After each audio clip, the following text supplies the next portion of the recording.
Okay, so we're going to go over the volume profile.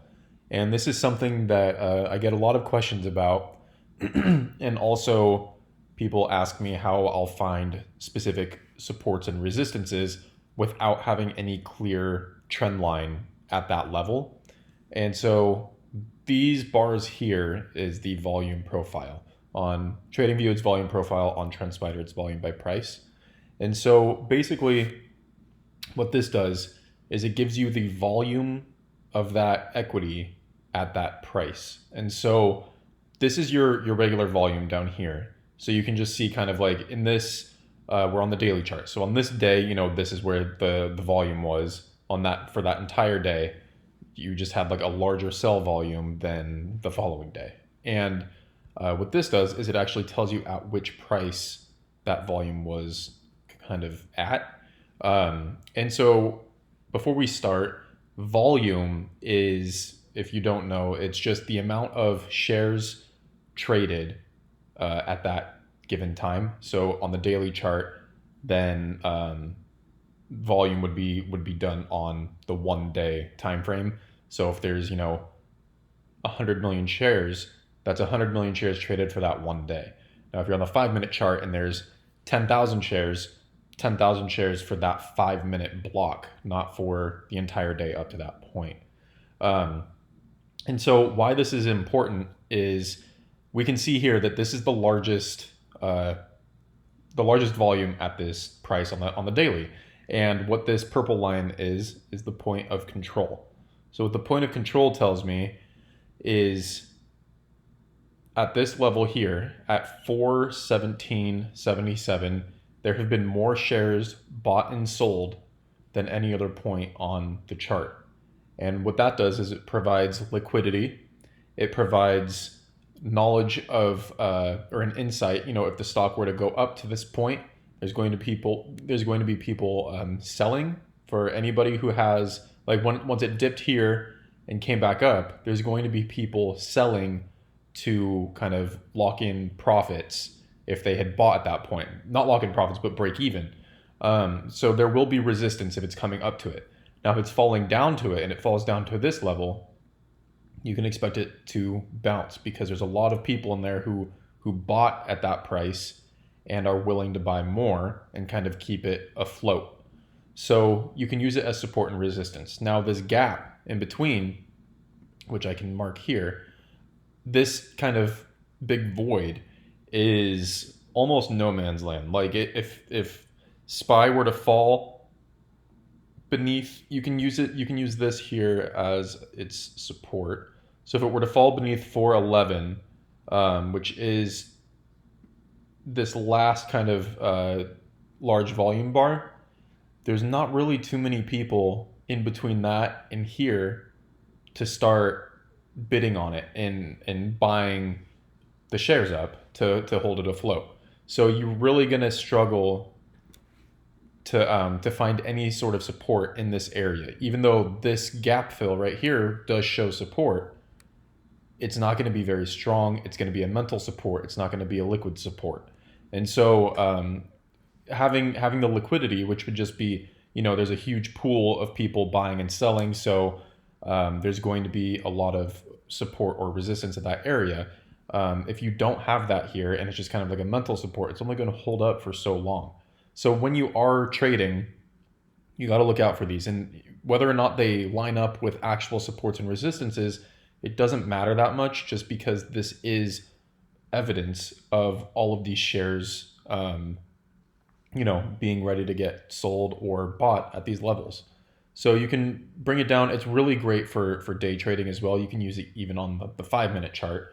So if SPY were to just automatically start falling from here, I would say next support is right here at 416.90, 416, 417 area. So you could actually mark that. And on the 5-minute chart, this is where it's going to get held.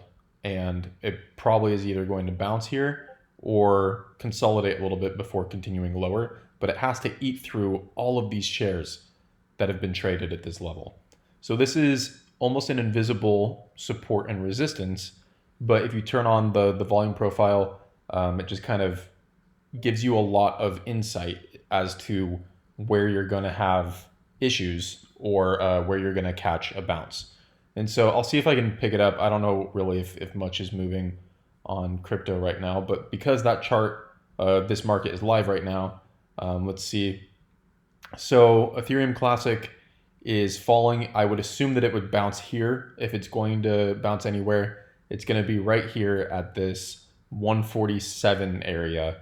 And you can see here on the 5-minute chart, it it had little to no volume up here on this side. And so as it went up there, there's nobody buying or selling. So it doesn't make sense that it would remain up there because there's only people selling.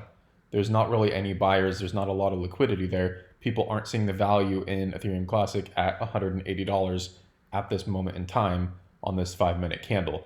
So it came down, and this is where the largest volume range is right in this area. And so I can actually mark this as, this is kind of your liquidity zone. I know it's large, but keep in mind this is on a 5-minute chart.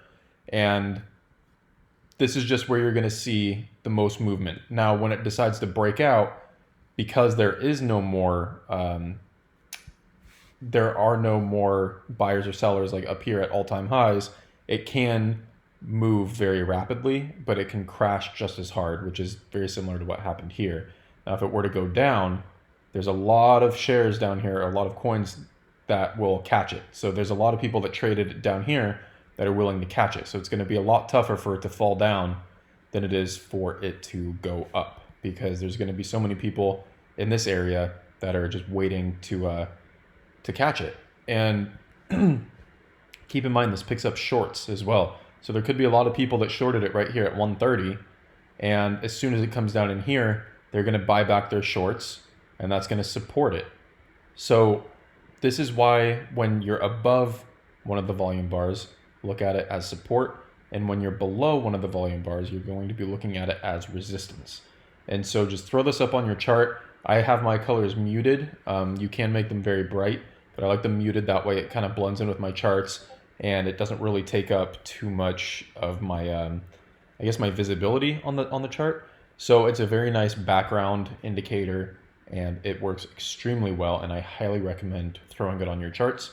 And if you have any questions, just feel free to let me know. But it works on every time frame, and it is very accurate, just because it's not predicting anything. It's not an average of anything. It is literally just how many shares were bought at this point. So I highly recommend using this in your day trading. And then for swing trading, you can do the same thing. You can set your profits, take your profits at the high volume bars, and then look for the ones beneath you as support, or if it breaks through that, that's where your stop loss is going to be, underneath that. So if this were to fall down, this is the highest volume bar that we have kind of in the area aside from this one down here. But under this is where I would set my stop loss. So in between this little gap right here is where I'd be cutting my losses, and then I'd be taking profits above this area. I mean, granted, this is a 1-minute chart, that's very small movements, but that's just an example. So I highly recommend using this volume profile on TradingView, volume by price on TrendSpider.